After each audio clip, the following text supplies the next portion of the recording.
Do you find yourself looking for the right words when talking about the trend or current situation on your local real estate market?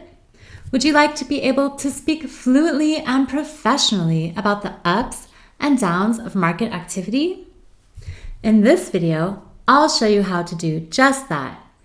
And if you stick around to the end, I have some bonus information in store that will elevate your English and help you impress colleagues and clients alike. Stay tuned.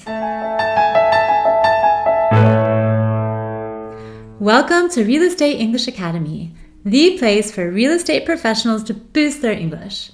I'm Jenny, and if you're new to this channel, make sure to subscribe and turn on the bell for notifications. This lesson is packed with expressions and vocabulary that will bring a lot of value to your real estate English skills. I've included a timestamp in the description below that you can use to go back and review the content of this video as often as you need. Reviewing and practicing are the best ways for you to make progress and boost your English. So let's dive right in.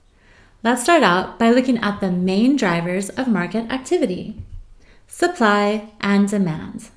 First, let's look at some common expressions and vocabulary that you can use to talk about supply. If there's not enough supply on the real estate market, you'll hear experts say there's an undersupply of properties, or supply is limited, or supply is tight, or supply is scarce. You might also hear them say, there's a supply bottleneck. Terms like undersupply, limited, tight, scarce, and supply bottleneck all express a shortage of availability, showing that there just aren't enough properties available for everyone who is looking to rent or buy, which tends to cause prices to rise. If there's a lot of supply in the market, you will hear people say, there's an oversupply of properties on the market, or there's sufficient supply, or there's excess supply, or you might also hear them say, supply currently outstrips demand. Words like oversupply, sufficient, excess, and outstrip all indicate that there are plenty of properties available on the market for rent or purchase. If supply is higher than demand, prices tend to fall. Now let's take a look at some expressions that you can use to talk about demand. If there's not enough demand, you might hear experts say, demand is low, or demand is restricted, or demand is sluggish. Words like low, restricted, and sluggish all express limitation or slow movement, making them great terms to turn to when demand is down. If there's a lot of demand, you will hear people say, properties are in high demand, or properties are sought after, or properties are coveted. The terms in high demand, sought after, and coveted all reflect how popular properties on the market currently are and indicate that the market is very attractive. But property markets don't just consist of supply and demand. There are also other factors that real estate analysts look at. Let's take a look at some other key indicators. Take-up. Take-up describes leasing or rental activity on a certain market and is usually measured in square feet in the English-speaking world and in square meters in most other parts of the world. Like most indicators, take-up can describe an upward, neutral, or downward trend. Here are a few examples. Describing an upward trend. Take-up in Hong Kong increased 2 years in a row. Take-up in London went up in the previous year. Describing a neutral trend. Take-up in Berlin remained unchanged. Take-up in Seattle remained stable quarter over quarter. Describing a downward trend. Take-up in Paris decreased in the previous quarter due to a lack of large-scale lettings. Take-up in Shanghai fell year over year. Another important indicator is transaction volume. Transaction volume describes the amount of capital invested in a certain market. It's measured in currency, such as the US dollar, the British pound, or the euro. Like take-up, transaction volume is subject to upward, neutral, and downward trends. Describing an upward trend. Transaction volume climbed between Q1 and Q2 by $40 million. Transaction volume is on a growth trajectory. Describing a neutral trend.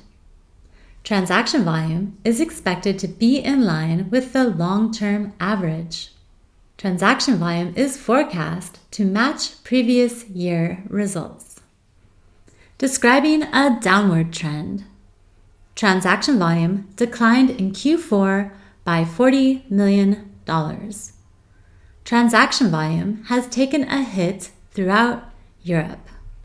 All of these are descriptive terms that you can use to talk about trends on your local property market.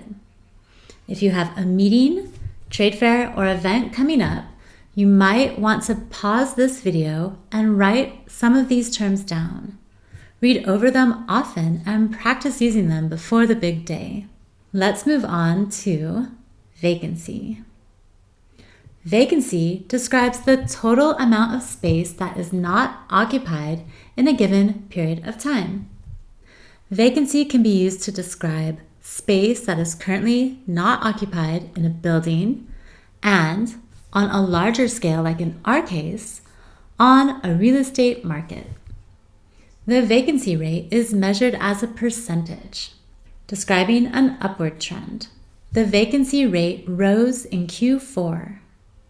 The vacancy rate further expanded in 2018. Describing a neutral trend. The vacancy rate remained constant at 10.8%. The vacancy rate experienced no significant change in 2018, describing a downward trend. Vacancy dipped slightly in Q4 to a current 7.8%. Vacancy dropped significantly to a meager 0.8%. Another indicator is rents. Rental levels refer to the money paid, usually monthly or annually, for the occupancy and use of real estate assets. Describing an upward trend. Due to the low vacancy rate, rents have experienced price hikes this year. Office rents saw significant spikes last year due to the large number of new tenants entering the market. Describing a neutral trend. Logistics rents stayed the same year over year.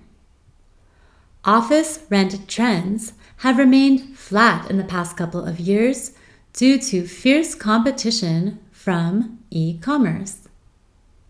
Describing a downward trend. Rents continued their downward trajectory in Q2. Rental levels took a beating due to the relocation of many large tenants to neighboring cities. To those of you who stuck around, here's the bonus information I promised at the beginning of this video. Non-English speakers often confuse the verbs to rise and to raise. Getting these two verbs right is particularly important when it comes to describing market or price trends. Let's take a closer look. The verb to rise is used for something that moves upward by itself. For example, market activity rose in 2019 due to increased interest from foreign investors. Or, take-up is expected to rise as more companies from the booming IT sector move to the area. The verb to raise describes something that is actively moved upward to a higher level or position by an outside force. For example, the Federal Reserve raised interest rates for the first time in years. Or, the BREEAM standards for obtaining green certification have been raised. If you found this video valuable, make sure to hit the like button and don't forget to subscribe to our channel and hit the bell button for notifications. See you next time.